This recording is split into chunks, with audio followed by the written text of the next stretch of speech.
without a handful of manure. साथियों, कृषि से जुड़े हमारे इस प्राचीन ज्ञान को हमें न सिर्फ फिर से सीखने की जरूरत है, बल्कि उसे आधुनिक समय के हिसाब में तराशने की भी जरूरत है। इस दिशा में हमें नए सिरे से शोध करने होंगे, प्राचीन ज्ञान को आधुनिक वैज्ञानिक फ्रेम में डालना होगा।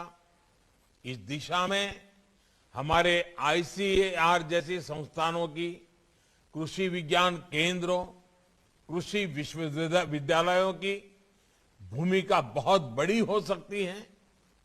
हमें जानकारियों को केवल रिसर्च पेपर्स और थियरीज तक ही सीमित नहीं रखना है, हमें उसे एक प्रैक्टिकल सक्सेस से बदलना होगा।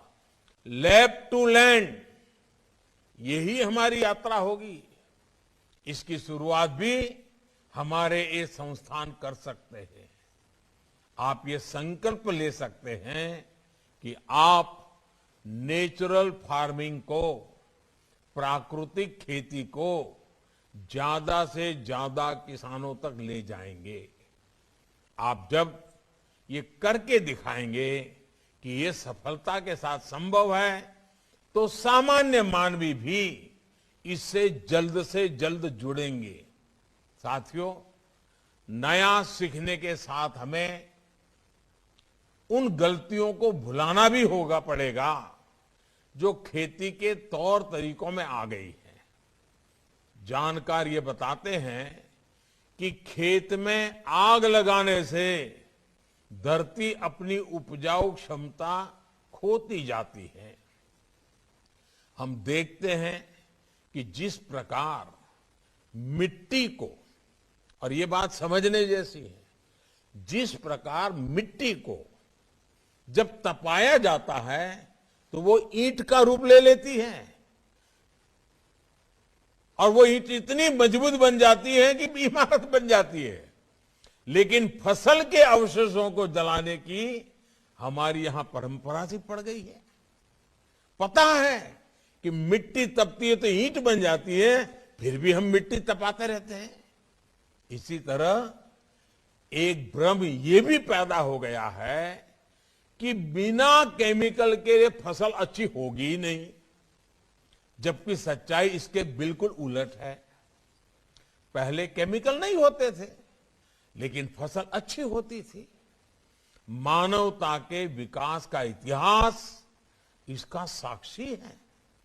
तमाम चुनौतियों के बावजूद कृषि युग में मानवता सबसे तेजी से फली फूली आगे बढ़ी, क्योंकि तब सही तरीके से प्राकृतिक खेती की जाती थी, लगातार लोग सीखते थे। आज औद्योगिक युग में तो हमारे पास टेक्नोलॉजी की ताकत है, कितने साधन हैं, मौसम की भी जानकारी है। अब तो हम किसान मिलकर के एक नया इतिहास बना सकते हैं। दुनिया जो ग्लोबल वार्मिंग को लेकर के परेशान है, उसका रास्ता खोजने में भारत का किसान अपनी परंपरागत ज्ञान के द्वारा उपाय दे सकता है। हम मिलकर के कुछ कर सकते हैं। भाइयों और बहनों, नेचुरल फार्मिंग से जिन्हें सबसे अधिक फायदा होगा वो है हमारे देश के 80% छोटे किसान। वो छोटे किसान जिनके पास 2 हेक्टेयर से भी कम भूमि है। इनमें से अधिकांश किसानों का काफी खर्च केमिकल फर्टिलाइजर पर होता है। अगर वो प्राकृतिक खेती की तरफ मुड़ेंगे तो उनकी स्थिति और बेहतर होगी। भाइयों और बहनों, प्राकृतिक खेती पर गांधी जी की कही ये बात बिल्कुल सटीक बैठती है। जहां शोषण होगा वहां पोषण नहीं होगा।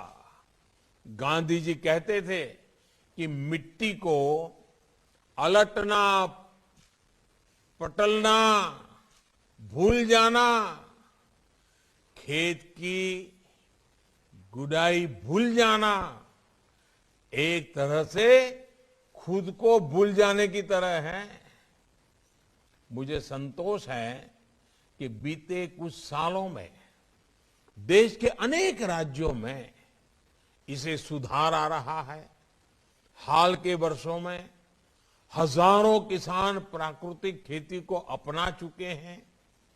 इनमें से कई तो स्टार्टअप्स हैं, नौजवानों के हैं। केंद्र सरकार द्वारा शुरू की गई परंपरागत कृषि विकास योजना से भी उन्हें लाभ मिला है। इसमें किसानों को प्रशिक्षण भी दिया जा रहा है और इस खेती की तरफ बढ़ने के लिए मदद भी की जा रही है। भाई और बहनों, जिन राज्यों के लाखों किसान प्राकृतिक खेती से जुड़ चुके हैं, उनके अनुभव उत्साहवर्धक है। गुजरात में प्राकृतिक खेती को लेकर हमने बहुत पहले प्रयास शुरू कर दिए थे। आज गुजरात के अनेक हिस्सों में इसके सकारात्मक असर दिखने को मिल रहे हैं। इसी प्रकार हिमाचल प्रदेश में भी तेजी से इस खेती के प्रति आकर्षण बढ़ रहा है। मैं आज देश के हर राज्य सरकार से यह आग्रह करूंगा कि वो प्राकृतिक खेती को जन आंदोलन बनाने के लिए आगे आए। इस अमृत महोत्सव में हर पंचायत का कम से कम एक गांव जरूर प्राकृतिक खेती से जुड़े। ये प्रयास हम सब कर सकते हैं। और मैं किसान भाइयों को भी कहना चाहता हूं, मैं ये नहीं कहता कि आपके अगर 2 एकड़ भूमि है या 5 एकड़ भूमि है तो पूरी जमीन पर ही प्रयोग करो। आप थोड़ा खुद अनुभव करो। चलिए भी उसमें से एक छोटा हिस्सा ले लो, आधा खेत ले लो, 1/4 खेत ले लो, एक हिस्सा तय करो, उसमें ये प्रयोग करो। अगर फायदा दिखता है तो थोड़ा विस्तार बढ़ाओ। 1-2 साल में आप धीरे धीरे पूरे खेत में इस तरफ चले जाओगे, दायरा बढ़ाते जाओगे। मेरा सभी निवेश साथियों से भी आग्रह है कि ये समय ऑर्गेनिक और प्राकृतिक खेती में इनके उत्पादों की प्रोसेसिंग में जमकर के निवेश का समय है। इसके लिए देश में ही नहीं बल्कि पूरे विश्व का बाजार हमारा इंतजार कर रहा है। हमें आने वाली संभावनाओं के लिए आज ही काम करना है।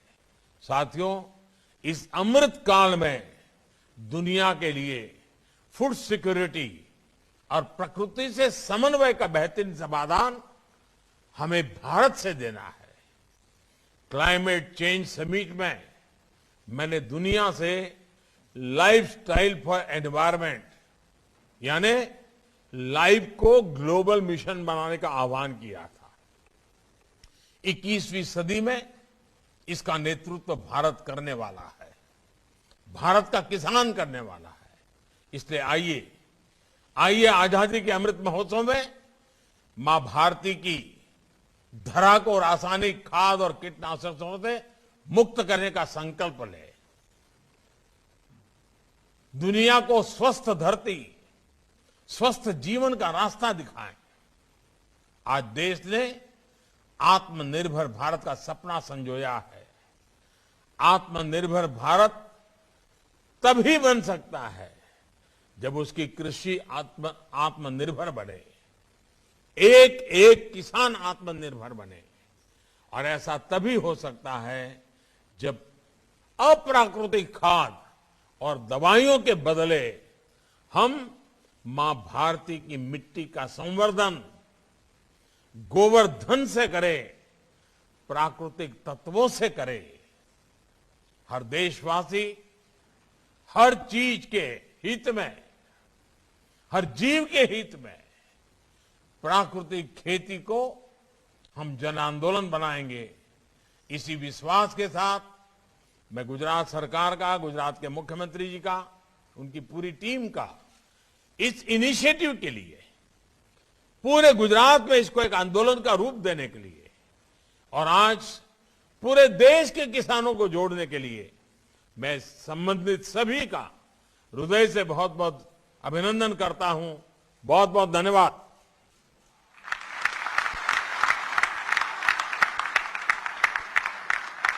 સમાપન કાર્યક્રમમાં નરેન્દ્ર મોદીએ હાલમાં જ ખેડૂતોને સંબોધન કર્યું છે। પ્રધાનમંત્રીએ ખેડૂતોને આગળ આવવા માટે પ્રાકૃતિક ખેતીને લઈને આગળ આવવા માટે અપીલ પણ કરી છે। દરેક રાજ્ય સરકારે પ્રાકૃતિક ખેતી તરફ વળવું જોઈએ તેવી અપીલ પીએમ મોદીએ કરી છે।